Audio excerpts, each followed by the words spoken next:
nice having a small crowd. Feel free to jump in with questions. Hopefully everybody can see my screen. You know, this is not meant to be super formal.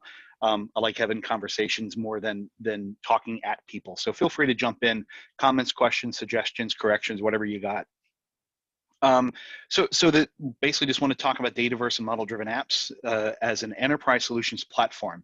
We already, let me see if I can move to the next slide. There we go. That's me, just a little bit of information. We talked about this earlier, just some contact information.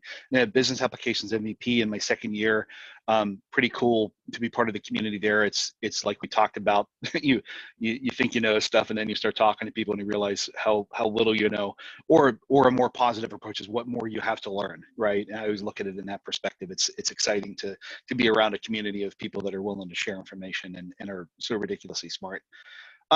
So what are we going to talk about? So what is Dataverse? Basically define it. Let's talk about what it is, where it came from. We've already talked a little bit about the history during our chat before the session, and it's been around for a long time. And then what I want to do is look at some of the core features that are offered up for business solutions specifically, because it's enormous. There's so much stuff going on in the Dataverse pool of tools, the solution platform, whatever you want to call it. There's a lot going on. So I'm going to just talk about a couple of things that might come up whenever you're evaluating a platform for building enterprise solutions. And then if you make the decision to go with Dataverse, how's you going to benefit from it? What are you going to get out of it if you make this move? Whether it's a new, was it greenfield, I think is the phrase, solution, or migrating one to a new platform. And then back up a little bit and we'll look at the Power Platform as a whole very, very quickly and see how Dataverse fits into it. And then some examples of Dataverse solutions. And then we'll just dive in and we'll build something real quick and we'll look at a working example of a model-driven app built on Dataverse. I have to admit, I still feel a little bit silly calling it Dataverse. It just sounds kind of like Masters of the Universe or Marvel Universe or something, but it is what it is. So what is it? So Dataverse is, definition right off the website. It's always an easy way to do an introduction. Dataverse lets you securely store and manage data that is used by business applications. And I'm like, that's actually a pretty good definition. It's a little bit of marketing, but it also gets a message across. The way I translate that is what they leave out is it allows you as a non-developer or even developers to build out enterprise grade cloud hosted relational database services. And I said that a little bit, it's a mouthful, but the database services part of it, the services bit of it is a little bit more important these days than it used to be. As Frank and I were talking about earlier, it's built on what used to be, right? It's an evolution of the dynamic CRM platform from years past, CRM 1.2, 3.0, 4.0, 2011, the whole 9 yards. It evolved into what we now call Dataverse. And what that is it used to just be SQL Server and a couple of related services. It was a really cool database design tool, is the way I looked at it, with a workflow engine, allowed you to design out data input forms, allowed you to apply business logic to the data entry, and once records are saved, it had a whole extensibility platform, which we'll talk about.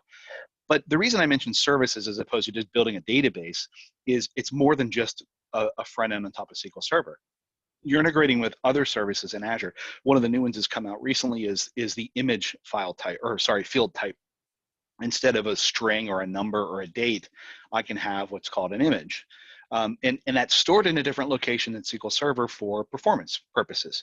If anybody's worked in Dynamics in the past, you know that storing files in Dynamics was a bad idea, even though they allowed you to do it. That's where the SharePoint integration came in. But now they're abstracting it from you, and I just have a field type called picture, image, right? And it allows me to store that transparently. I don't really care where it's stored. When I get my record back, I can also get an image back. That's pretty cool. If anybody's written code to do that, you know that it takes a lot of work to do that, make it efficient, store it, persist it, make it searchable, all that fun stuff. But with Dataverse, you've got a series of tools that allow you to build this without having to write a line of code. So back to the citizen developer thing we were talking about before, you don't have to be a hardcore coder developer to build stuff here. You can build a fully functional enterprise system that is stored in the cloud, relational database with data entry forms, validation, without writing a single line of code. And that's pretty huge. And the other part of it is that's pretty important when you get into these different industries. And there's a whole effort within Microsoft to expand into more industry focused, what they call them, accelerators. And that's changing a little bit in terms of marketing as well. But it's built on it's an implementation of the common data model. And the common data model, I have a link for this towards the end, is an industry specification on stuff they've been working with for a long time. Two that pop up that we're all pretty familiar with is an account and a contact. How do I manage businesses and people, right? That's where the customer relationship came in. And you know what? Hey, here's a proposal for how to persist data related to accounts and contacts. Here's a person or a business or both. It can be either. And here's our proposal for how do we persist this information? What's the data type? How are they related? All that fun stuff is in the common data model, which is again a specification, and then the Dataverse backend implementation. The backend solution implements this common data model. So if I go in and I have two different solutions built on Dataverse and they both deal with contacts and accounts, if I leverage that for managing whether it's a healthcare business or a government institution, I know that they're going to speak the same language in terms of data and how the relationships of the data do work.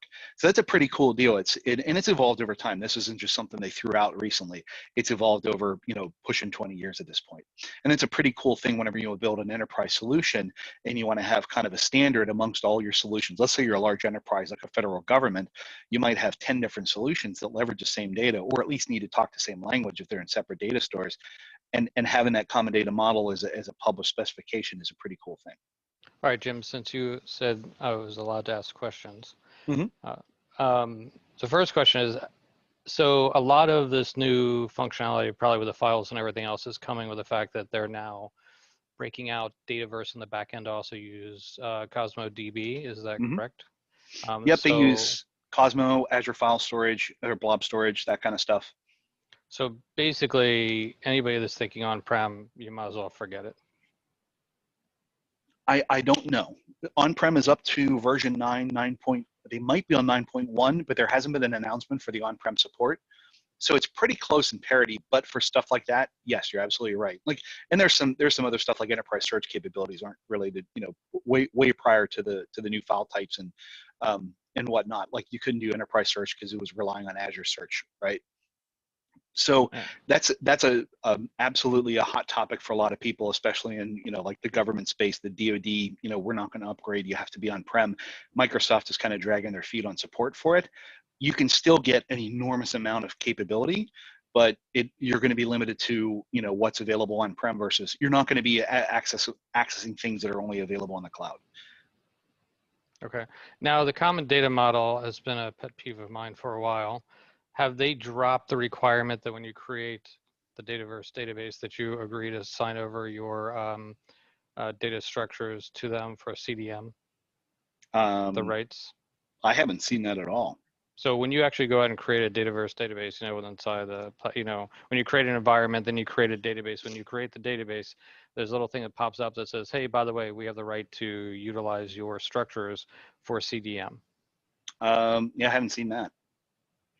Yeah, so if it's been there, I haven't seen it. So maybe they dropped it. I'll take a look. That's you don't get that when you're going through Dynamics, but when you're doing it through just creating an environment, that's the thing that pops up when you're creating the database. So that has been it totally could have been there. I might just be one of those where I'm not reading the terms of service, right? Because yeah, I totally understand. I mean and it's a good point. There's two different things we're talking about on that point. We're talking about creating a Dataverse environment, what's formerly called CDS, just a bare bones environment outside of a product which is built on it, right? So Dynamics 365 CRM is using Dataverse, right? So two different modes. But yeah, I haven't seen that at all. I'll ask about it, but I haven't seen it. And I'll try it again because I have a clean environment that we can I just created one in the environment we're looking at, which I don't know if I have Dynamics in it or not. I'll see if they dropped it because that's been something that in the industry, there's just been the whole thing about, hey, you're basically mining our structures, but we can't utilize the opportunity entity. You're restricting us. So yeah, you're saying that's actually that's your intellectual property, but hey, right. our structures are not intellectual property, and you're allowed to mine them just because we're utilizing your product. Yeah, it's a good question. I'm not sure. Like I said, I've never noticed that, and it totally makes sense. You're handing over your IP if you build something there, and I think that'd make a lot of people mad and immediately stop using. I'm not even going to pursue it anymore, right? And I know that there's been some talk about opening up CDM and opening up some of the other entities to be be more open, right? Be more accessible for stuff that might be in a product. I think they're looking at shuffling around, and the CDM is being updated continuously, by the way. So all the industry accelerators are building. I didn't realize Of course, how because they're mining everybody's structures, so of course well they're being but updated. they're putting their own out too. I'm just joking. I'm just joking. No, I know, but they're building industry accelerators, and they're putting their own out too. So and we'll get into this in a bit. So the CDM is being updated way more frequently than I thought. I thought there was this huge process around it, but talking to some of the product owners, they're basically saying, and you can go look at the history of it. If you go to the website for CDM, there's a link for it later that it'll tell you when it's been updated. It could be a very granular change to a field or an entire entity structure. So definitely something to look at. I wasn't aware of that, but I'll definitely follow up on it. Okay. Cool. So that's a little bit about it. That's kind of the background about it. And again, as you mentioned before, it's an evolution. It's been around for a long time. They've pulled out the CRM stuff and made it first class citizens in its own right. You can build these solutions. And what are we talking about when we talk about that underlying Dataverse set of core tools? First thing I mentioned is it's data's in the name. Data's everywhere. Data. Well, you can do data modeling. And I talked about it building a relational system. You can build out a complex relational solution. Another name change, I'll make sure my slides are up to date. Used to be called entities and attributes. Now they're called tables and columns. And with that, you can build out a relational system. If you're familiar with Access or SQL Server or Oracle or any of these other relational database systems, you have a table and you have columns. And you can build that in Dataverse, and they're all relational, and you've got an abstraction layer on top of it, so you don't have to worry about the SQL statements. You point and click, and you say new table, and you put in a name, and they give you some prompts for some data around it. You build a new relationship, so you don't have to understand foreign keys. It's just done for you, and it's been optimized. So with this layer of abstraction, it's amazingly performant. And there's been several studies done on this for years about the performance of the platform. I'll just say, because it started out, I think I saw a paper all the way back to CRM4, working with millions of records. So it's pretty powerful, even for a lot of times you get these frameworks that kind of slow things down, bog things down. It's actually pretty performant, given you've got layers of abstraction that protect you from the underlying implementation. So now you've built your data model. You've got this cool schema that we were just talking about. I got this really cool, either proprietary or I've extended, the out of the box stuff that they give you. They give you accounts and contacts, and we'll look at that when we jump into the system. What I want to do is I want to build an app around that, right?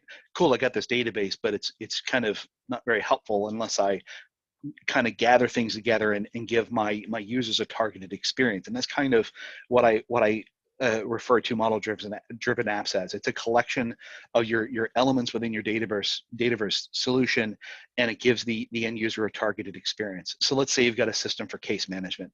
You might have account people and you might have the case management people, and they each want to see their own side of things. I want to see invoices as a salesperson, but I want to see cases as a caseworker. And that's where you can have a model-driven app for each. And we'll look at some examples of these downstream. So it's a way of kind of grouping all your stuff together and presenting it in one way, as opposed to the old way of ripping out a whole bunch of things you didn't want to see. On top of this data, now you've got a presentation for your end user. How do I automate some of the business processes? Because cool, we've got a database system, and I've got a way of delivering it to my end users, allowing them to collect the data, do data input on your forms. How can I make their life easier, right? I don't want to just give them more work to do with entering in a whole bunch of stuff. I want to have, complex data validation. I want to have, some automation of creating of data. And there's a whole slew of methods of doing business processes. One we're looking at here in the screen capture is, and this is right off of the website, the documentation. So if you've looked at this, it should be familiar. What we're looking at there is what's called a business process flow. And that's a more visual method of kind of giving you a snapshot of where you are in the process of handling this challenge, is the record we're looking at. So where are you in working with this challenge? A very common one is out of the box with case management. You've got a series of stages in responding to a case, and they've got like discovery and research and things like that.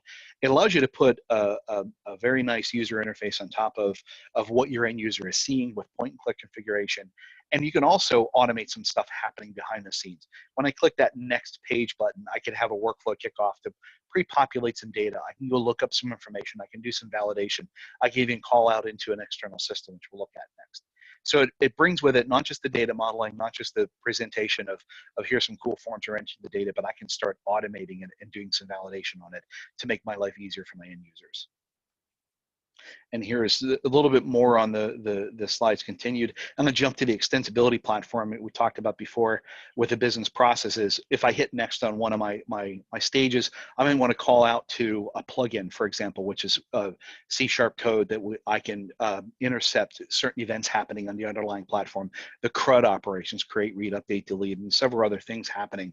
I can respond to that and write some code against it if I hit a point where configuration doesn't work for me. So I can extend it, and I can automate some of those procedures with my inline business process point and click. I can then also call into my other more powerful stuff where I need a developer. So everything up until that point was developer free. Now, if you need to have a developer, if you hit a limit to the platform, which it's not the be all end all solution, you can have a developer step in and customize both the back end and also the front end.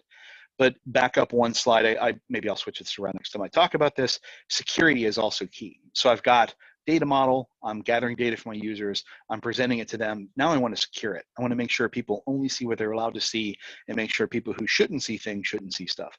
We mentioned the medical world. What if I have medical records and I should only have certain people who are caring for a patient look at those medical records? I can configure a security model around that and make sure only the people see what they should see. And before I even get into the system, we leverage Azure Active Directory for your authentication. So first off, I got out-of-the-box authentication using Azure AD. Then I've got authorization within using the security tools built into Dataverse. And again, that one is insanely powerful. It can be clunky and people complain about it a good bit, but whenever you think about how to implement it yourself, writing the code for it yourself, it's pretty darn powerful, and you start to really like it as a developer. And then back down to the bottom of the slide, external integrations. You can integrate from external systems. I can build an entire new front end on this if I want to. I can build a website that talks to all of my Dataverse entities and even metadata behind the scenes using endpoints that are offered up as part of the platform. There's a REST endpoint. They have the old school, WCF-based endpoints, the SOAP-based stuff. So I can go out and in fact, there's a product called Portals, which we'll glance at briefly here, that does exactly that. It was a product built by a third-party company. Microsoft bought them and brought them into the platform, but they built basically a website builder that is based in Dataverse, used to be CRM, and it allows you to put an externally facing website serving up data from your Dataverse database. And that's some pretty powerful stuff. You can use it for very simple integrations, calling out to another service, whether it's a Power Automate flow or a custom web service, or you can completely customize your front end if you'd really like to. So that's some pretty cool stuff, and that's all built in. And the cool thing about all this is the security that you define in your security model is also applied. The authentication and authorization is all built in through those services as well. So those are the core features that we've talked about. Again, feel free to jump in, cut me off if I'm babbling a bit. I did just check that they actually took away that requirement when you're creating CDS to share your data structures. So cool. I guess enough people screamed about it that and stopped enough deals that they made that change. Maybe it's just in the licensing agreement overall, but you don't have to click the button anymore agreeing to it. Yeah, I would be surprised if that was still true. So cool. So that's good to know. So your stuff is secure whenever you build it. So we just talked about all these capabilities, right? So and if anybody has any questions about the capabilities, let me know. But cool, let's say that's awesome. I want to do that. I want to have my functional analysts go in and build things. I want to have my developers come in and build things. Let's choose a platform. What does it do for us? How do I say it's not just cool, but how do we define what my ROI is, right? What's my return on investment in this platform? So I've mentioned it a couple of times, but the low code, no code platform is something I'm sure you've read about. It's been in some very popular, I don't want to say Forbes, but stuff like that. Industry magazines talking about this low code, no code revolution. And Microsoft's not the only one doing it. Salesforce is another example of designing out a solution. There's a whole bunch of other ones, and Microsoft is their cut is the Power Platform. So this low code, no code platform means that I can have my functional team come in without any development experience and build an enormous part of the solution for me, right? And as a developer, then I can focus my time on where my skills are best met. So I don't have to come in and worry about building out screens or worrying about authentication, worry about authorization. I don't even have to worry about the security model. I can focus, and in fact, you may never need a developer for your solution at all. You might be able to do everything through point and click. So low code, no code is no joke. Maybe I'm going to put that on a sticker or something, because it really does give you the capability for large organizations, small organizations to build out enterprise scale solutions without having to write a line of code. The other part of it is it's a common platform, right? If I have 5 systems and they're all built on Power Platform, we're all speaking the same language for the underlying platform. If I jump from one solution, I have a good idea of what's happening in that other solution. I can go in and where do I look at the data model? Okay, jump into the solution, look at the tables, look at the columns, look at all the stuff related to it, as opposed to a custom dev solution, which again, if you've worked in this, it could be anything. And it's really up to the developers where they persist things, how they check things in the code, how much they automate stuff. So it's a very, very well-structured, well-defined, common platform for building solutions. And I can easily jump between solutions and help out as a developer or a functional analyst. We can all speak the same language. We can all come in and we know about the tools. So the learning curve is very much lower. And if you want to fire up a new solution, you have a group of people that are already familiar, they can jump in and do some work. The other part of it is because it's a common platform, Microsoft's also built in some tools for sharing things. So a solution is a mechanism for moving your code around. If I'm building a custom dev solution, and again, it's been ages since I've done it, I have to build up a deployment package, I have to write an installation package, whether it's a website or a desktop client or a database or whatever it is, I have to deploy it, I have to manage all that. Microsoft built in tools into the Dataverse platform for downloading and deploying your solution from one environment to the next, or from one customer to the next. I can build shared solutions and hand them. They have it's called App Source, I believe, or that may have changed, where I can put out a solution that I want people to either purchase or have for free. And that's pretty cool because then it's all done in a common method. You can rely on most everything being included, and it's expanding as we speak. There's some limitations to it, and Microsoft is actually investing a lot of time and effort into extending it to make it more inclusive for different components. So that's something to keep an eye out for. But that's a pretty cool feature. Again, as a developer, I've gotten a bit lazy, and not having to do all this deployment, to just download a solution and move it over. That's a pretty cool feature. And again, that's something that you can say you're going to save time on your ALM process, your SDLC, whatever you want to call it, however you guys identify this within your solution, or sorry, within your enterprise. That's something that's baked into the Dataverse platform. And then your consolidated IT infrastructure. That's another mouthful. It basically says everything is in the cloud, as Frank was alluding to earlier. Even if it's on-prem, you still have one method for managing things. You still have to manage the servers. But when you're in the cloud and you're on the latest and greatest version of Dataverse, you got one place to go. And in fact, when I kick off, Frank mentioned he just tested this, probably went into Office 365, went over to his Power Platform environment, and he had all these administrative tools that are owned by your IT department. If your organization already has Office 365, let's say for Active Directory or Exchange or SharePoint, you can easily just add a license to Dataverse and bring up a database and manage all your environments in one place. So, and you don't have to build out servers. It's all, I don't want to say magic in the cloud. There's a lot to it. That's about 5 other talks on how to manage and administer all this stuff. And Microsoft is actually putting out a whole series of tools. One of them is called the Center of Excellence, and it's for specifically managing all these instances, but it's much lower overhead. And if you don't want it, turn it off. It's a subscription, right? When you get into enterprise customers, there's obviously a little bit different, a lot more going on there. But me I'm going right now, bring up a credit card and have a Dataverse environment up in about 15 minutes. For enterprise solutions, you're going to be talking about your enterprise agreement, talking to your vendors and all that fun stuff. In the government, of course, it's always just a little bit more complicated. But the fact is, here's an account, here's how you manage and administer things. You don't have to go to another data center and fire up servers that you have to administer, manage, do licensing, do upgrades, all that fun stuff. And that's a pretty big benefit. That lowers the cost for your IT team. And again, it's pretty well kept up to date. It's not like I have to patch these servers that are, worked on a project recently where the servers are like 14 years old and they were out of compliance, and that's why they brought us in to migrate. So you don't have that really as a concern.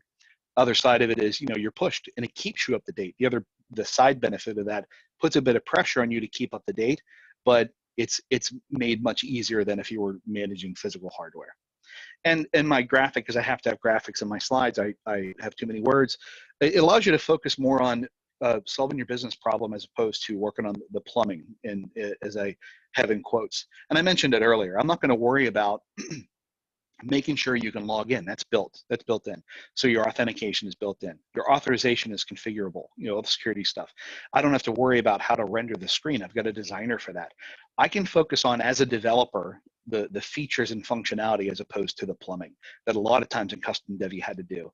I worked in a system years and years ago where I had to manage the security, and I'm doing air quotes, which you can't see, very loose security model compared to what you see in Dynamics. That was painful. I had to spend an enormous amount of time writing that code, maintaining it, testing it, owning it, fixing bugs. And that had nothing to do with the actual capabilities of the customer. It was just making sure they didn't see stuff they shouldn't see. And now I don't have to do that. So that's a big sell for your development team.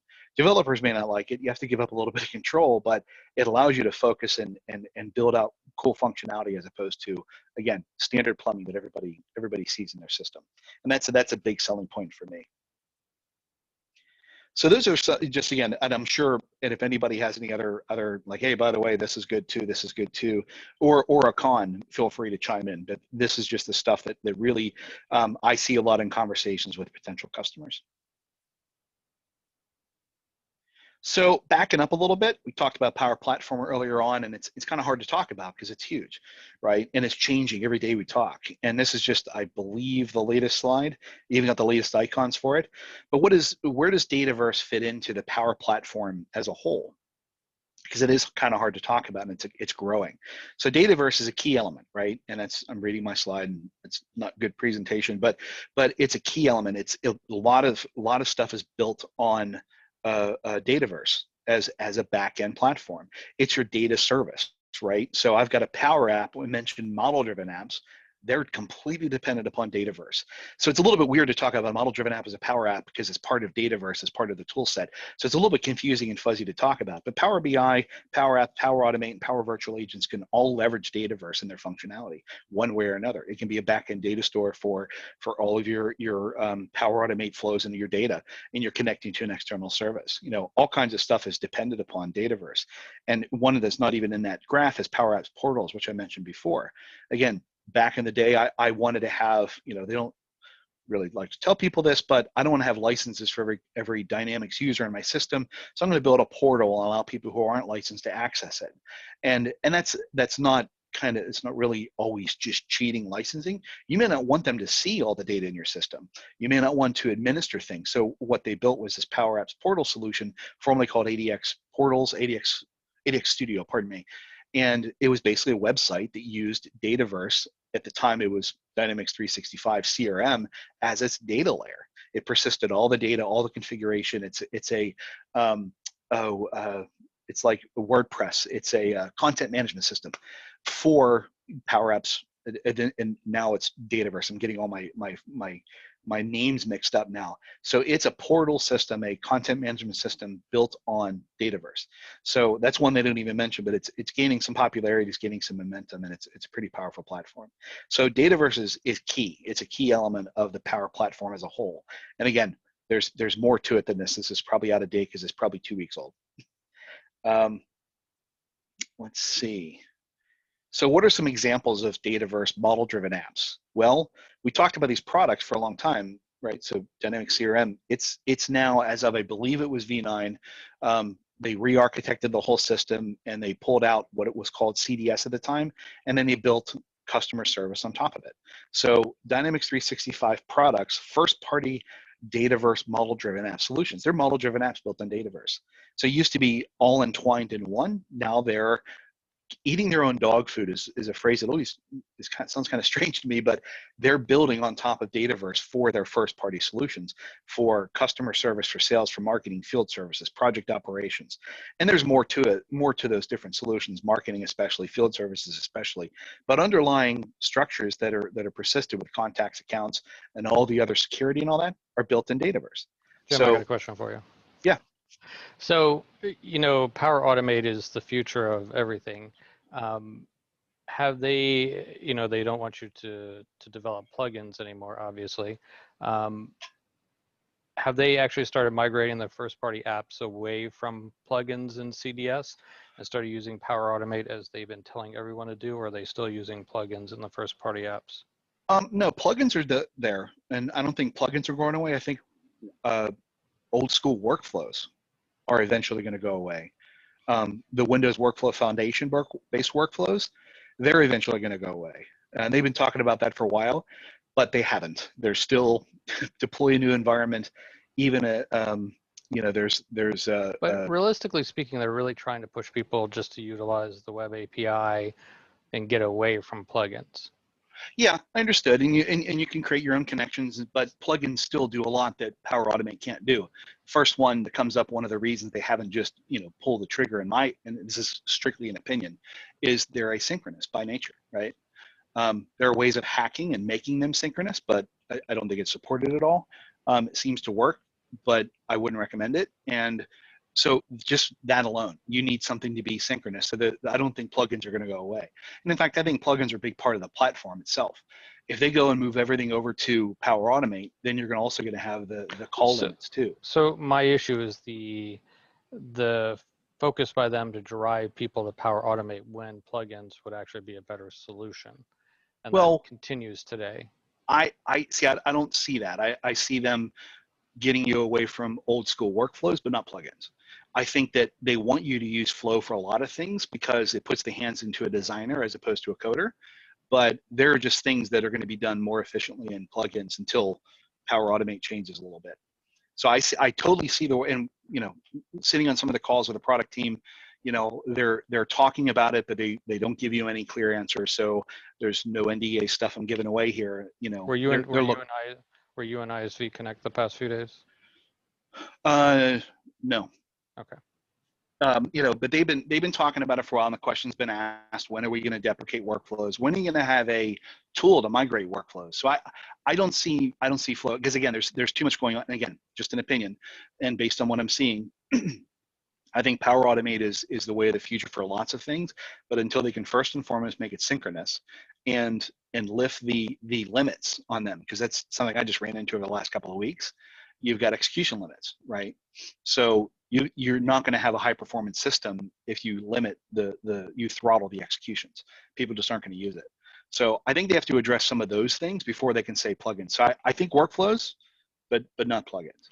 So I completely agree with everything you're saying. I'm just saying the messaging from them has been, they almost like, plugins are there, but they try to ignore their existence and all of their material, because I don't think they want to support the compute side inside their servers. Yeah, I'm just not opinion. seeing that. Yeah, I'm not seeing that message. They might be talking about it because they're pushing No, it's not that they're telling people to change. It's that they're just not really mentioning plugins. No, I understand, and that might be because they're trying to sell the low code, no code solution, right? That's because even in Power Automate, there's code, and it frustrates people, and I think maybe that's why they're doing it. And again, like you said, maybe just not mentioning it. Oh, it's low code, no code, right? Or maybe they're not really aware. A lot of people might not be aware of the plugin side because they're fairly new to the platform and it's low code. Why would I ever want to write code? Why would I want to plug in? So again, we'll see, obviously, right? I don't pretend to have all the answers there. And do you see them with the fact that now you can do Dataverse, whatever it's called, for Teams? I don't know what the actual name is. I mean, how does that change the messaging? Because I think that version and the basic version with inside Teams doesn't even allow plugins. No, I don't think so. As far as I know, I was testing it when they were in the beta phase, and it was neat, but I don't think it's meant for enterprise scale data. I think it's meant for quick collaboration is the way I see it. I mean, the future for the Power Apps push is going to be through Teams. There's no doubt about it. Well, but you can shift it and migrate and upgrade too using full-blown Dataverse if you need that, right? No, I agree, but I'm saying that the push that they're going to make is going to be everything through Teams. Yeah, and they're adding more integration there. They have a rough integration with Dynamics 365, very, very simple integration, pop it up onto a tab, and that's pretty much it. And the Dataverse for Teams is pretty functional, but it's very limited in terms of database size and capabilities. But because you can upgrade and say, okay, I want to integrate with full-blown Dataverse as opposed to Dataverse Lite, which I don't know what it's called. Don't quote me on that. I don't think that limits them. It's like, oh, you want the light version? Cool. I'm going to pay less. It's going to be very easy to manage. oh, but I've got more enterprise grade solutions. Cool. Just flip the switch and upgrade to the full version. And I think they're adding hooks into that. I haven't kept up on the Teams integration. Like I said, I was on the testing whenever it first came out, but I didn't have my problem is, like, I don't really see a use for this, in my world, because a lot of the customers that I work with don't use Teams. So, doing the federal stuff, they just they don't use Teams. So I'm definitely curious. I'm with you on, I want to see where it goes, but I can't predict where it's going to go. I think they're kind of keeping the door open for both. Hey, here's a cool lightweight version of doing things, but you want the full enterprise, flip the switch and integrate with first party Dataverse.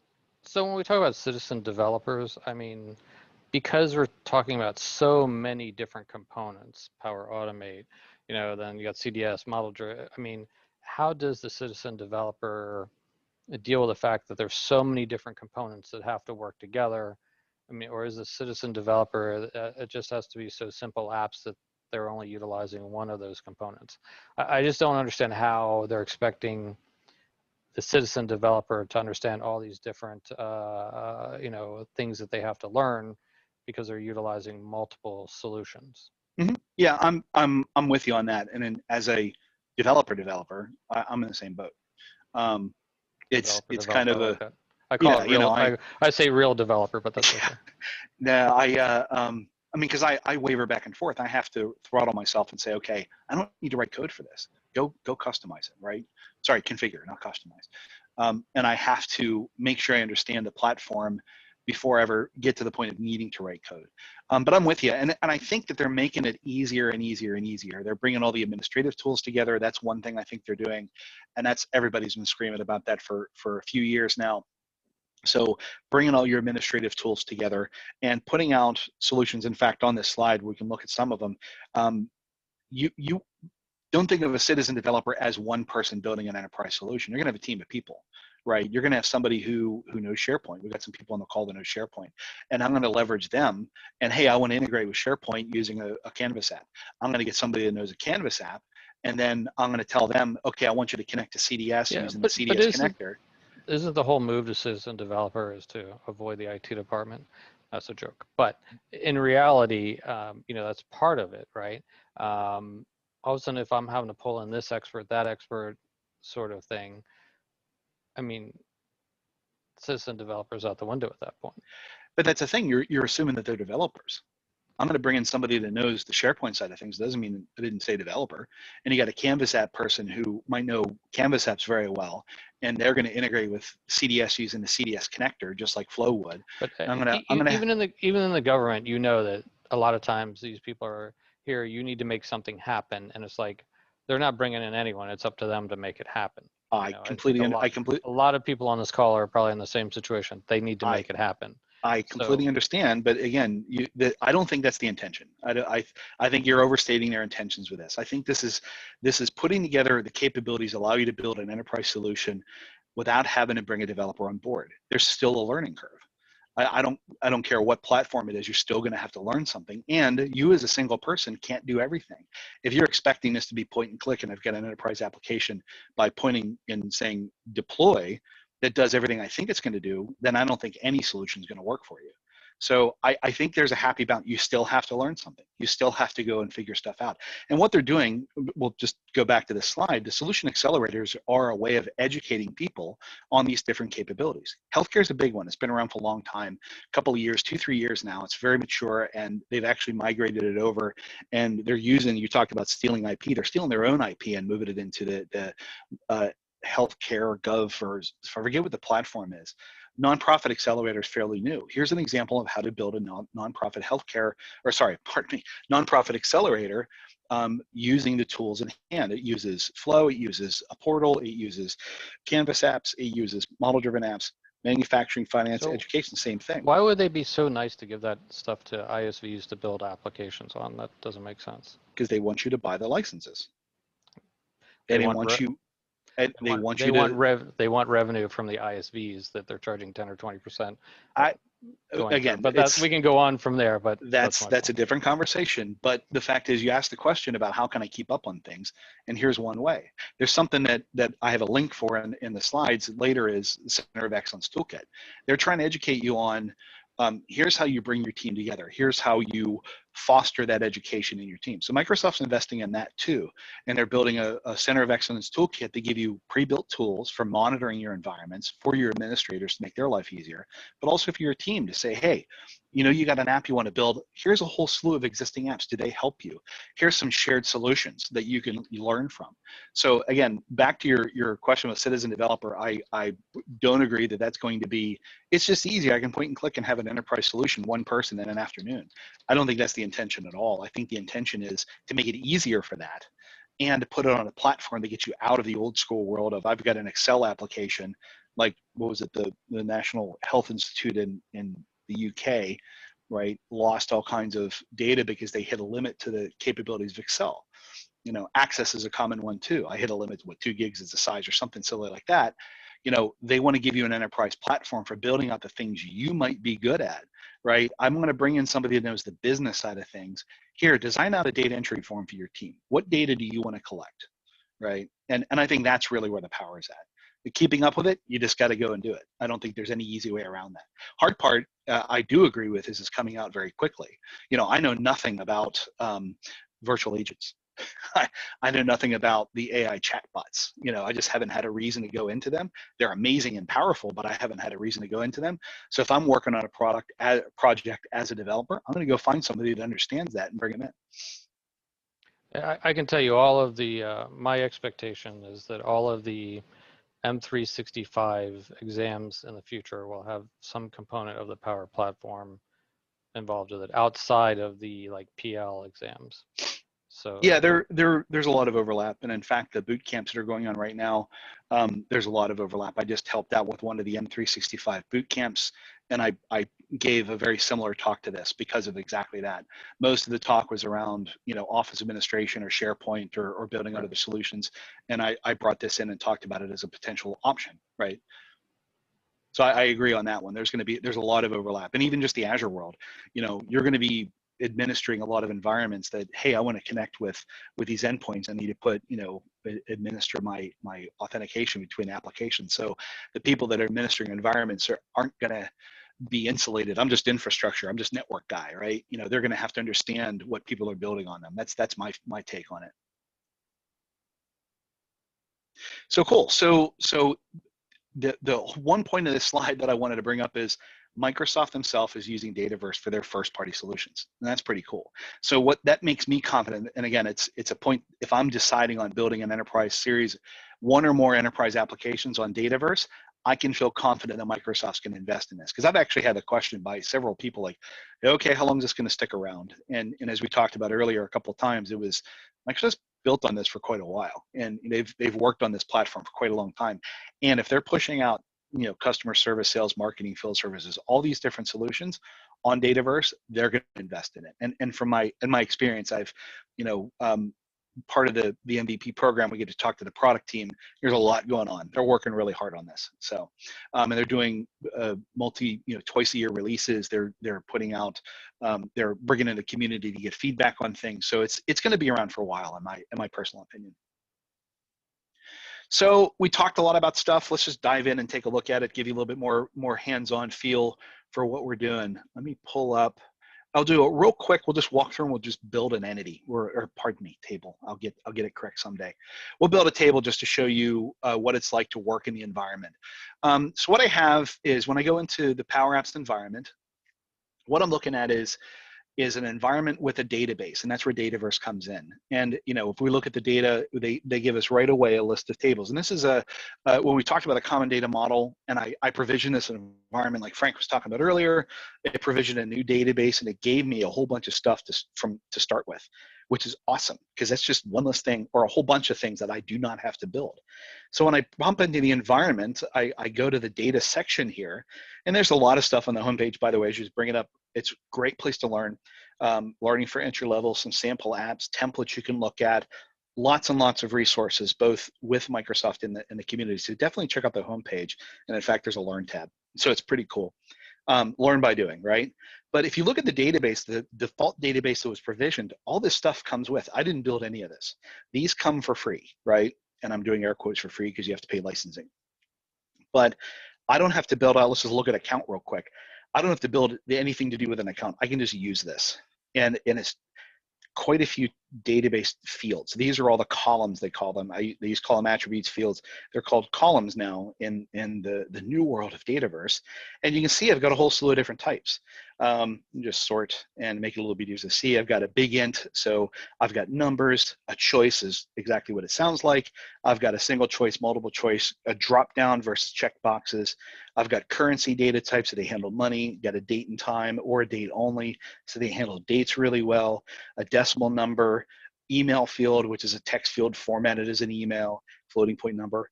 And a lookup is a really important one. We talked about this being a relational system. A lookup is effectively, if you're familiar with the database world, think of it as a foreign key. So I've got a relationship over to my parent account, self-relationship there in this one. I've got a managing partner, which is a lookup to another entity. So this is free. I get this entire data table for free. I don't have to build anything, and that's just an enormous time saver. But it also, what we mentioned before, was the common data model. It follows a common specification. This is an implementation of account from the common data model. So when you talk to other enterprise systems and you want to integrate with them, you can count on talking the same language, right? You might have to do a bit of work because the platforms might be different, but if they've implemented common data model, you're in the same boat. And a couple of things you can look at, these are tabs, even though it's not really obvious. Just a little gripe, they're links, but we'll call them tabs. So I can look at all the relationships to an account. And again, they're filtered. You can see a whole bunch more. These are done for me. There's a special type called regarding, which it's a special type of table called an activity table. And I've got a couple of different relationships to it. And you've got different types of relationships. Let me just sort by name here. Many to many, many to one, and one to many. So I can have different types of relationships, whether it's a join table, many to many would be a join table under the hood. A lookup would be a foreign key and vice versa. And so this is where you get into the relational side of things. I'm building a relational system, a relational database service. And these are all the ones that already exist. We talked about business rules. None come out of the box for an account, but a business rule allows me to put in some simple logic for validation or automation on the main form. I haven't used them too much myself. A view is a way of saving a predefined query. And you can look at what columns are brought back with it. You can save off filter criteria. So I want to sort by account name, and there are no filters. So just show me all the accounts, and here are the columns I want to see. So it's kind of cool. You've got a query builder, and you can save off these views as part of your system. I'm going through this relatively quick. Please cut in, because I know I think we're probably a little bit over time. So please cut in if you have any questions. But I can save off a whole slew of predefined views for the system. And here's a big one, the forms. So when we talked about writing custom code, I'd have to write the database scripts, deploy it, publish everything, put all the indexes on, make sure it's efficient. Then I'd have to go build out a front end. If this is a web-based, I'd have to build out a front end and make it excuse me, put the front end on and make sure all my queries are in place. If I have a business object language in the middle where I want to, transform all the stuff coming from the database. Oh, am I getting, my frame is not loading properly. Let me reload that. So I've got a form designer. So I've got this table. I've got all these fields of all these different types. It gives me a way of defining the demo gods are not with me today. Looks like it's, I've had some script errors lately that are kind of weird. I wonder if it's the version of, well, let me pull this up and I only pull up another form. Maybe it's an old one. So I've got a form designer. Let me see if I can find one that'll bring up and work, and we can show you the designer. But that's a pretty powerful thing. So information, let's try this one.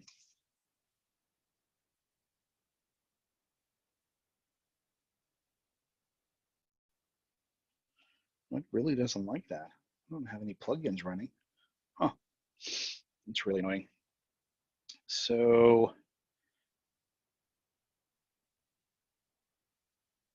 that's kind of neat. You can change the view. So let me go pull up and look at the data, and we'll just pull up an account record and see it in action. I'll do add record and we'll see the form. Oh, that's what it is. Ah, that's really annoying.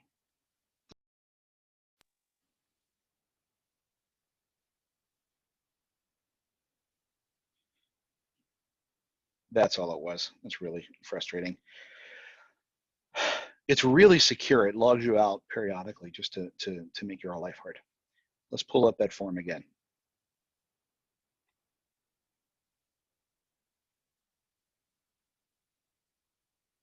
There we go. That's a little bit better.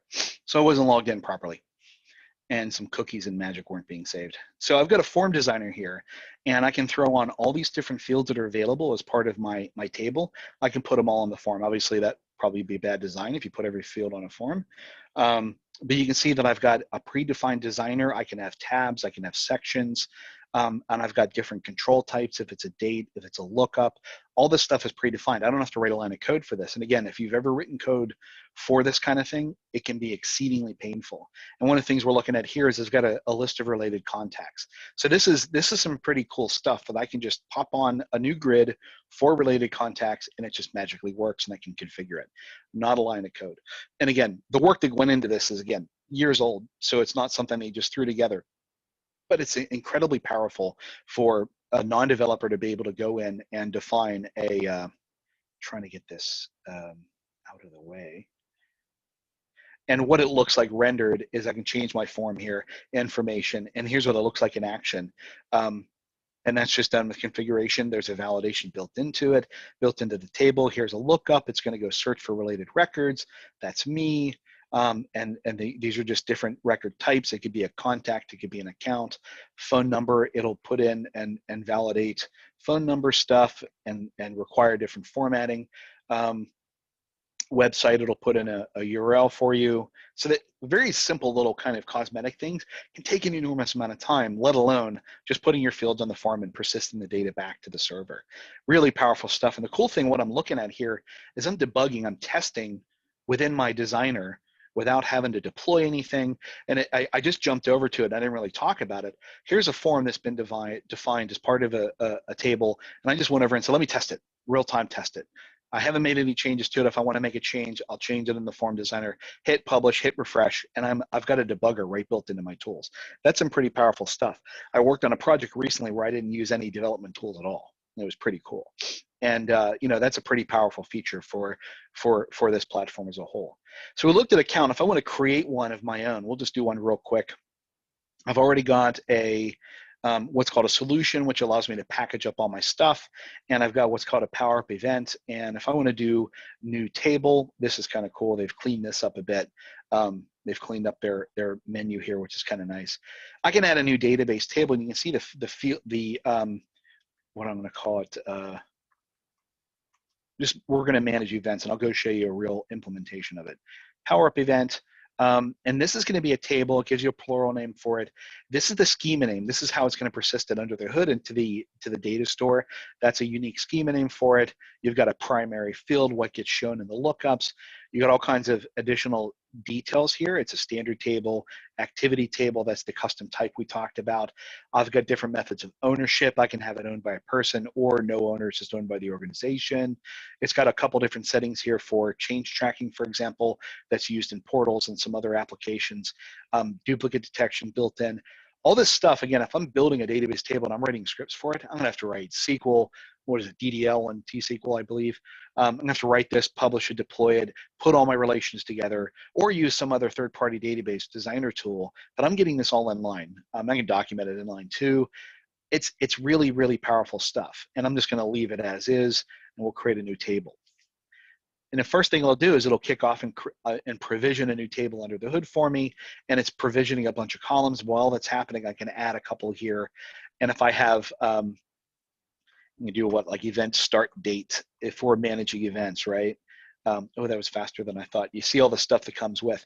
All these fields are built in, and it's pretty powerful whenever you want to see who did what, when were things happening in our system. They're built in for you. I'm going to have event start date. I'm going to say it's a date and time field, and I'll do one or two fields here just to show how it works. Event end time. It's a date and time. required, optional. I got different field values here, and you can see all the different data types that are available. A text field can be formatted differently, whole number, and all this is built into the front end. So I put this on the form. They handle how to capture dates and times. They handle how to manage choices, currency, customers, a custom field type that can have multiple different related entities to it. But it allows me very quickly, event start time. Oh, cool, I can edit this. This is kind of new. That's a really nice feature. And as opposed to the old classic designer. And then when I'm done, I can just publish it. And I'm going to save the table. It's going to publish it out. And then once this is done, I can go through a very quick form together. Again, I know I'm talking kind of quick here, so feel free to chime in. I've got a default set of forms. I can very quickly go in and add columns that I just created to my form. Very, very simple. Edit header density. I can zoom in a bit. It's kind of neat. This is a very, very nice real world designer as opposed to the old world where it was kind of not very good. It worked very well, but it was not as WYSIWYG as you say. So I just created a new form. I can publish it. So I just in about 3 minutes of me babbling, created a new database table, created some attributes on it, built a form designer that I can go in and collect data from my end user. Only 2 fields, but if I was writing code for this, that would take me just a bit longer than it took me here. And let's go see it in action. Very, very simple, but just thrown together. And you can see it handles the date and time. I didn't write any code for that. That's pretty cool. So I can put in a start date and handle times here. Really powerful stuff. And in fact, I'm debugging and testing as I'm building. That's a pretty nice feature as well. So I was talking about this real quickly, and I was basically what I have is a solution that contains a data table that has a couple of fields, forms, views, all that fun stuff. And I did it very, very quickly. And what I haven't done is I haven't defined any security around it, but that's a bit longer of a demo. But let me go jump over to a more of a real world implementation of this. I've got a working solution over here. And I have multiple environments, by the way. So here I have a default environment, which is kind of the catch-all for everybody in your solution. I've got a production environment, and I've got another sandbox environment. And I've got a solution over here that looks very similar to what we were just talking about. And it's got a bunch more because I've been working on it for a while. But you can see I'm leveraging the out-of-the-box stuff. And I'm leveraging, account contact. I've got a web template in there. And, which is a portal product, which we'll look at in a moment.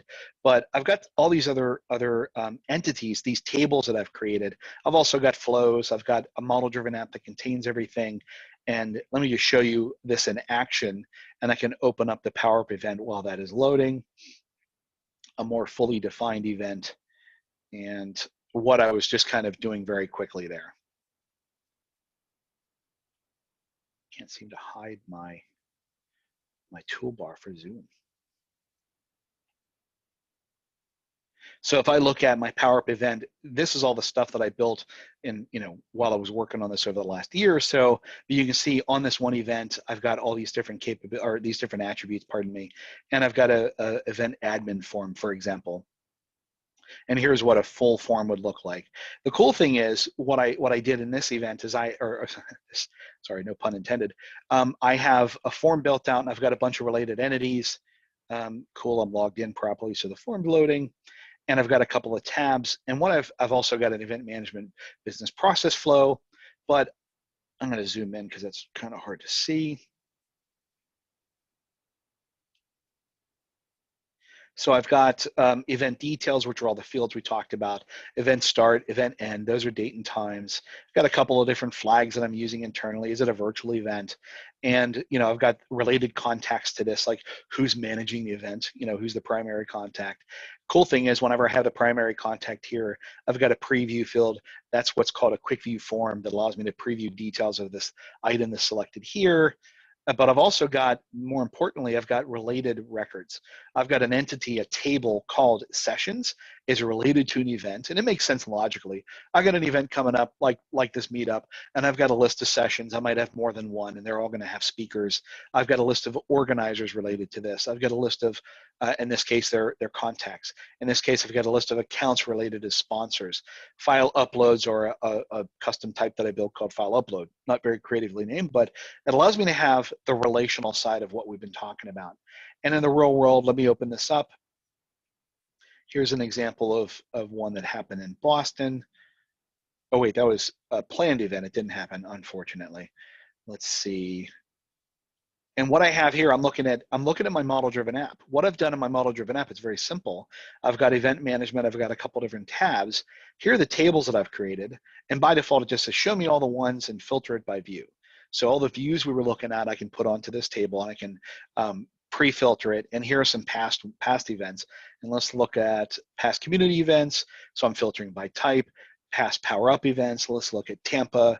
And here's all the event details. Beth Burrell is works at Microsoft now, but she organized these events. It allows me to capture all the details around an event, all the related sessions for an event, a whole bunch of them.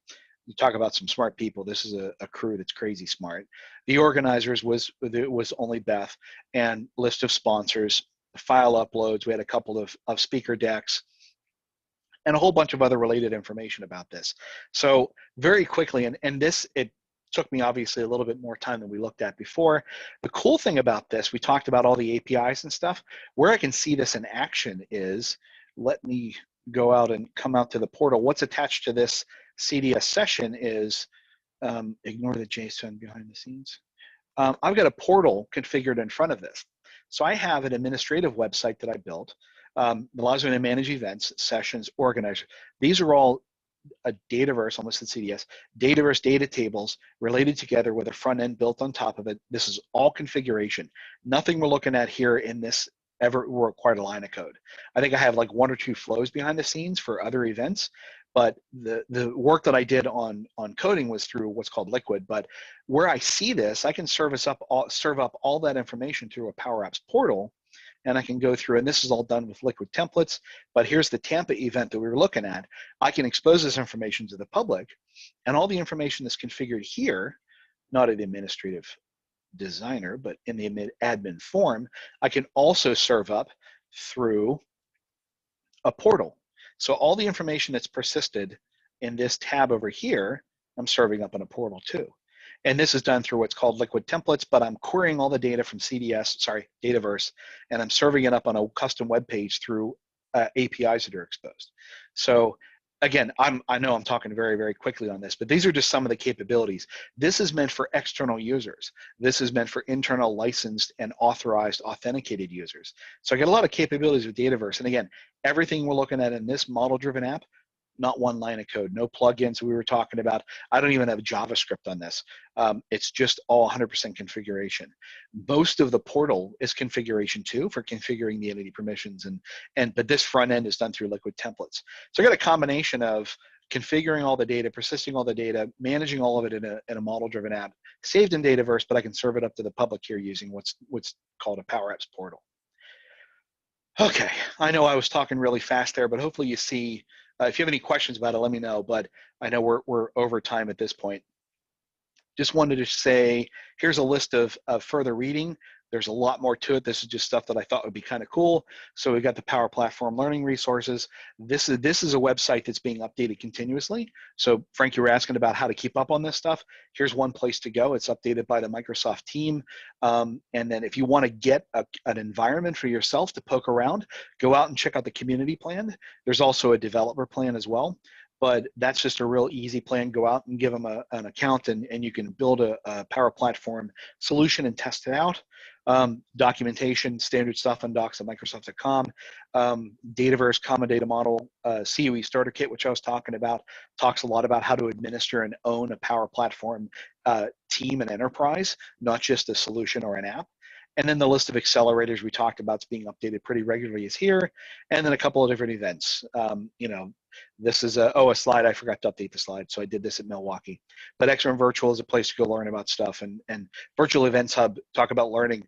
Go check out these other virtual events at this place, this calendar, and you'll see lots of good stuff literally all over the world. It's managed out of the UK, so there's lots of good stuff there. So that's all I got on my slides. I was talking a mile a minute. Got any questions? Let me know. Yeah, can you go back? Can you go back to your slide? Mm-hmm. So on the community plan, it basically says you need to have a work email. So if you log in with your work email, they're going to see your environment, which is fine, and it won't count against data requirements or licensing requirements. So I highly recommend people go and do this. If you don't have an Office 365 work email, there's a workaround for that. Just go out and create your own Azure tenant, which is basically free. That's going to give you create a user in there for your new tenant, and then you can go ahead and access this if you want to separate it from your true work environment. So they're going to say that you needed like an Office 365 login. That's not true. You need an Azure AD login. So there's a way around that if you're not running Office 365. Excellent. No, great point. You can request a trial as well, but that's a good point. If you want to set up the community plan, it's a good throwaway method of doing things. And you can keep it forever. The other thing is, I don't think you have Microsoft.com/learn here. They have a lot of stuff pumped out about this and the learning paths and all that stuff for this. Yeah, that's true. They've been updating that like crazy. Lots of really, really good stuff there. I'll add that to the slide. In fact, I'll get rid of the Milwaukee one. But yeah, good point. And again, anything else, I'll post it in the comments. Actually, we'll post in the comments in the meetup for everybody that wants to see it. You have a blog post about that, right? About the override for community plan? I no longer blog about Power Platform stuff, so I removed it. Oh, okay. Well, then I was going to put a link to your blog post out there, but never mind. After I came out with it, amazingly, 2 months later, other people blog the same thing. Okay. Nice. Well, but there's lots of different ways. If you have a partner account, I forget what it's called anymore. There used to be demos.microsoft.com. I don't know if it redirects still. You can get an environment there. You can get a free trial for 90 days. Pardon me. The community plan is the best way to go and even if you're using your real work email, it's not going to count against their data usage. So that's just the best way to go long term. So people don't lose the environment. No, the only reason I mentioned the other one is they go for 90 days and they give you all the other products too. So right. If you want a portal, for example, if you wanted to try out a portal, it's a real easy way of just getting one and push a button and you're done. 365, customer engagement, you got all kinds of stuff. I haven't tried much else like field service or anything like that. But yeah, I agree. That's community plan is a good one. And I'll post some more notes in there, some updates into the comments on the meetup after we're done. Hey, you actually read my blog post. Amazing. I keep up on these things. Hey, Jim, thanks for that. Yeah, you were speaking a mile a minute. I don't know if you even took a breath. That was awesome. No, sorry. You're recording, right? Yeah, okay, cool. Yeah, I'm gonna have to slow it down to like 0.5 or so. Yeah, that's fine. I wanted to make sure I got it in because it's one of those where you see it makes a little bit more sense. We scratch the surface too. There's a million things in this platform. Those are ones that if I'm talking to somebody who's thinking about the platform, those are some of the things I show them. It's like, look, you got a functional analyst over here who knows the business better than me as a developer. Let them do this, and then I'll come in and help out where you need me. So that's why I try to show that kind of stuff. So for customers, they're usually going to migrate, Exchange, Office 3, the Office suite, SharePoint, Power Platform, kind of in that order. And it's all, Dynamics is usually viewed as an option or near towards the end. But I think that it really makes sense to bump it up just because if you really embrace this low code, no code platform, you really should consider, Dynamics early. And I think customers are gonna be willing to forego some of the, detailed nitty-gritty custom aspects of, let's say .NET coding or really custom stuff to get the low code, no code, and to get sharing but Yeah. they're going to be at that proverbial fork in the road in terms of, do I go Salesforce or Dynamics? Right. What do we do to nudge them towards the Dynamics side? Um, that's a really good point, though, about you just brought up a moment ago about, they might be able to back off on some of their requirements. I've seen that a couple of times, and it's actually really nice because you go and you talk to a customer and they're saying, well, I really needed to do this. I'm like, do you really? Like, if we don't have that functionality, can your system still work, right? And those are nice conversations to have. You can say, I can get this to you in a week versus 2 months in building a custom, right? If you just drop this one bit of functionality or move it to a later release, right? The other thing about this platform is, and we didn't really get into it too much, I think we kind of demonstrated it, is it's pretty easy to go build something, right? So bring up an environment, get a community plan, bring up an environment if you have one at work already. If you're part of a consultancy selling this stuff, bring it up and show people, build something, right? So if you dive into some of the accelerators, they're pretty extensive, but just like I'm talking to a guy who wants to sell this to somebody, and it's like, let's build a project management app. Okay, well, a lot of people know about project management. Let me show you how to manage projects. And you can do something very, very simple, very quickly, and show them like, look, now how hard would this be to do with custom dev? Would you be able to do this debugging on the fly and work with them, like with your demo? Say, hey, what's another couple of fields you want to add to this? Do you have any other related entities you want to add to it? So do a design time with them. A lot of times Microsoft will actually do that. They'll do these boot camps where they'll have customers come in and they'll just sit down side by side and they'll build things out. And I think that's showing it to them and putting it in their hands does two things in my mind. It shows them the power of the platform as opposed to smoke and mirrors, right? Which we've all done, PowerPoint where, right? It's cool, here's a screen capture, but I can't show you the functionality. You can show them real functionality with something like this. Salesforce, same way, other platforms are the same way, but just put it in front of them. And if you work with them, it kind of puts them in the driver's seat. And you let them know that, like, I'm working on this with you. Like, the system. This is just my personal approach to things. Is I don't know everything about your solution. I don't know everything about your business. So work with me on this, and we'll throw some things together. And if you want to take the driver's seat and start building an application, go for it. So putting it in front of them, showing them how quick it is to put things out. At the same time, let them know where the limitations are. Let them know the costs, right? Don't smoke and mirrors them or try to put one by them, but let them know the cost, and they can then go back and say, look, these licenses might cost X. I can go talk to a vendor and see what it costs me. Now let me spec out what it would cost to do custom dev, hosting it somewhere, and owning the code moving forward, right? So just putting it in front of them, I think, is a really powerful way of doing things, pun intended. Jim, I got a question for you here. So we keep mentioning Dynamics, right, instead of the Power Platform. And my concern is that going into the customer, you're not if you go in and sell a sales app, then you're promoting Dynamics. If you're doing the custom dev, you're really promoting the Power Platform. I mean, so when we keep bringing up Dynamics, would you even start with Dynamics and just say, hey, I'm going with the Power Platform? And from a licensing standpoint, it probably makes more sense. Is that correct? No, I agree. And there's actually, and I'll get a link to it. Nick Dolman does a talk, and he has a post about you may not need a CRM, right?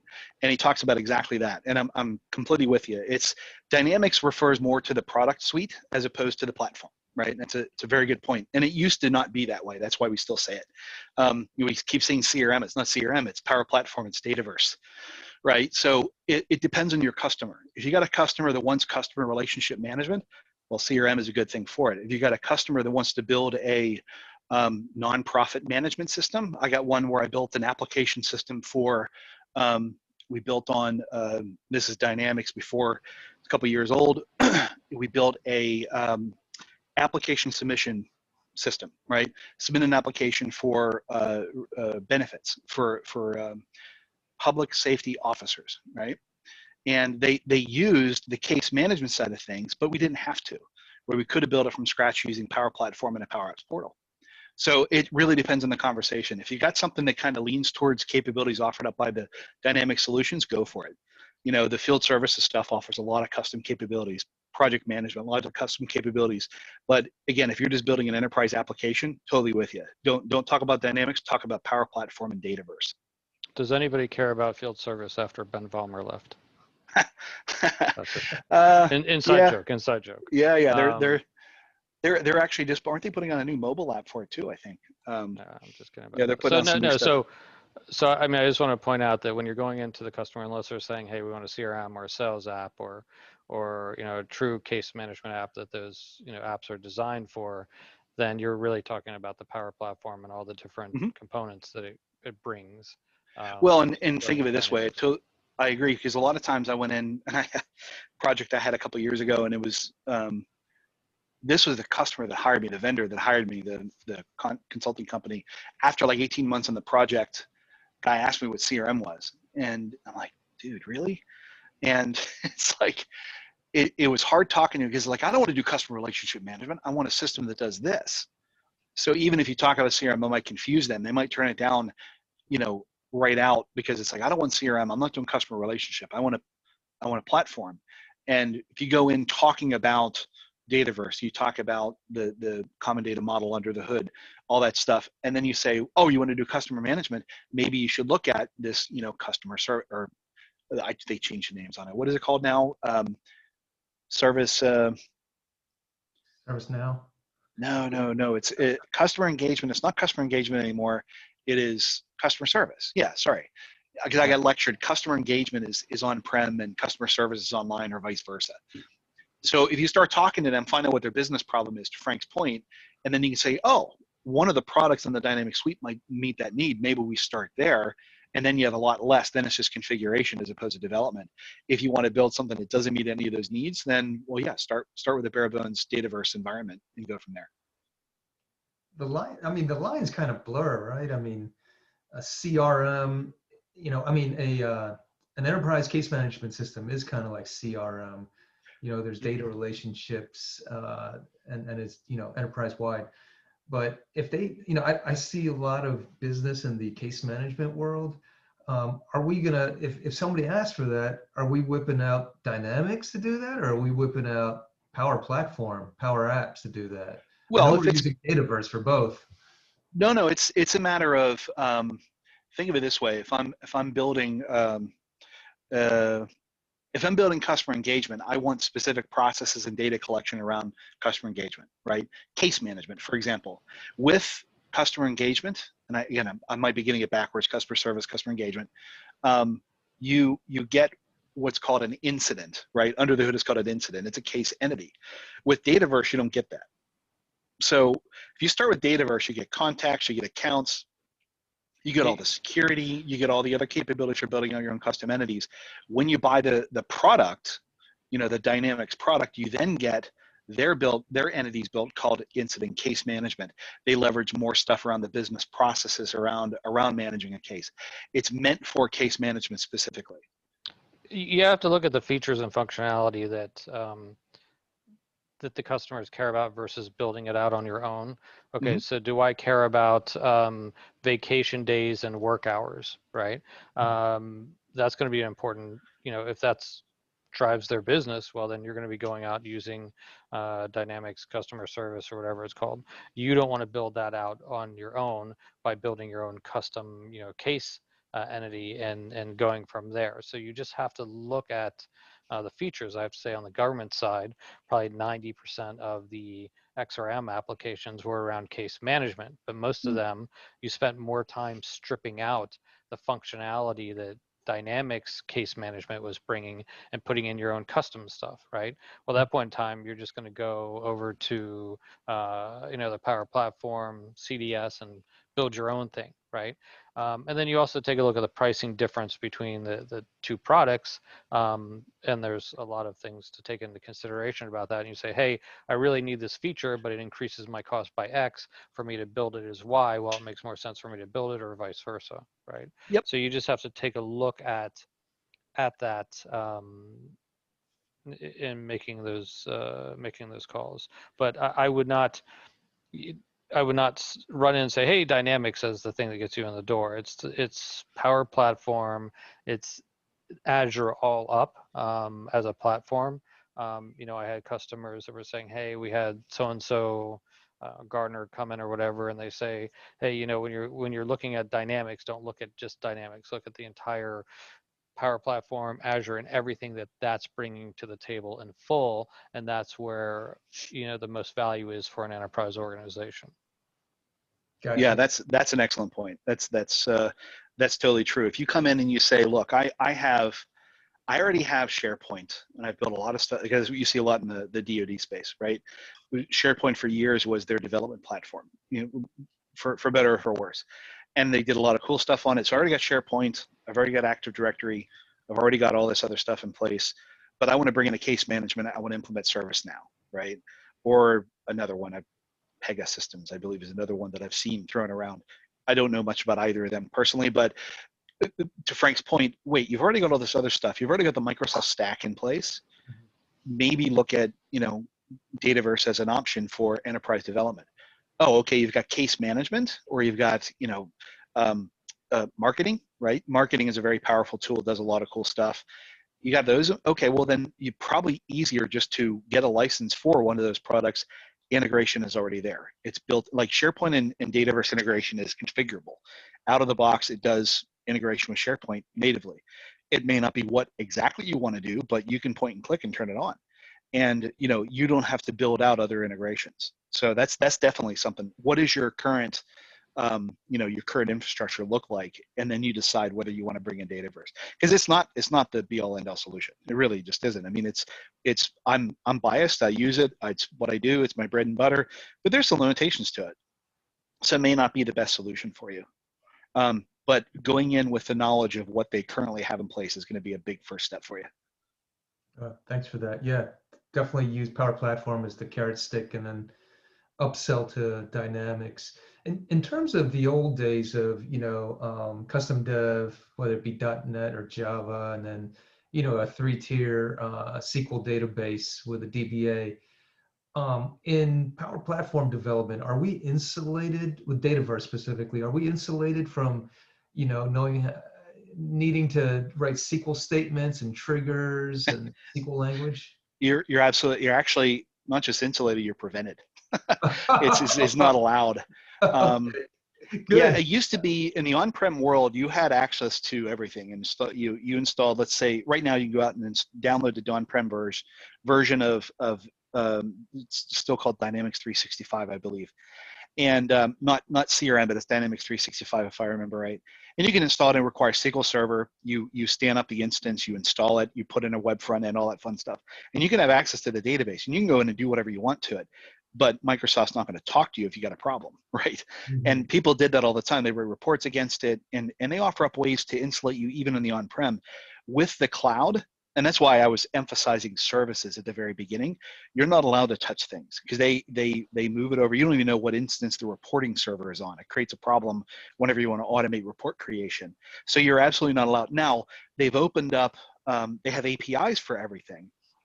So I can go in and I can write a query against the schema, the metadata, and I can have built some tools to do it using the third-party SDK, or sorry, using the Dynamics SDK. What if they? I don't know if they But call it the Dataverse SDK.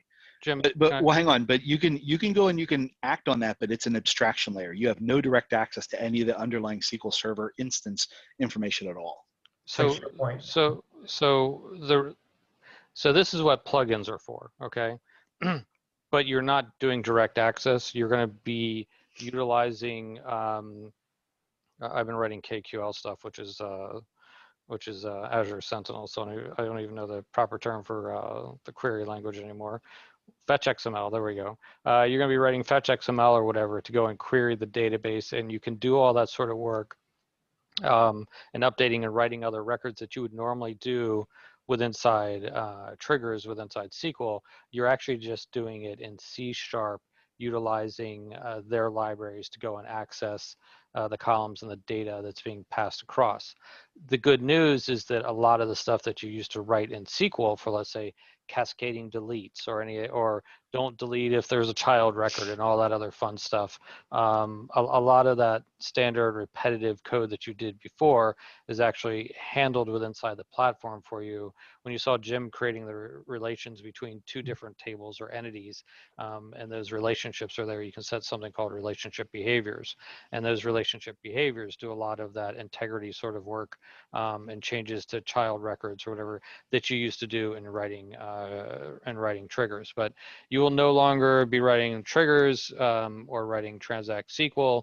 You'll be writing that sort of work now is what's called plugins, and you'll be writing in something called fetch XML to query the tables.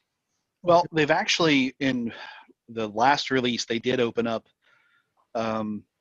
you can use SQL, but not in the sense that you're thinking. You're not going to open up Management Studio and write SQL and have it persisted to the database. They've given you a way of calling SQL or writing SQL for your code, but it's not what you think, right? It's mainly for report writing. No, it's actually for plugins and code and all kinds of other stuff. You can call it from standard connections. They've just put an abstraction on top of it. So the report writing you used to call views and all that fun stuff. This is with the last release they put out. They opened up this query language. So you can write it, but again, it's more for business logic than it would be for database administration, right? It would be something you could write a report against it. It's not actually accessible through SSRS, unfortunately. It's not supported yet. But if I'm writing code in a plugin and I want to write SQL as opposed to fetch XML, I can do that. I've only played with it myself, but it's so when you read about it, the only reason I mention it is you'll probably read about the SQL support in Dataverse, but it's not quite what you think. It's cool. It's actually really neat. It's a nice feature because some people still think in the SQL world. But it's whenever you read about it, it won't be what you're talking about. The database administration, like Frank said, is all handled by the platform. And in fact, you have no idea where the database is at. You don't know where, like we talked about earlier, like an image isn't going to be stored in SQL. It's going to be stored in some other service, but you don't care. You just make this call to an API and you get back what you need. Makes sense. Thanks for that. So I'm sorry, I'm looking at your questions. I think we were just talking about that. We were just talking about all the relations.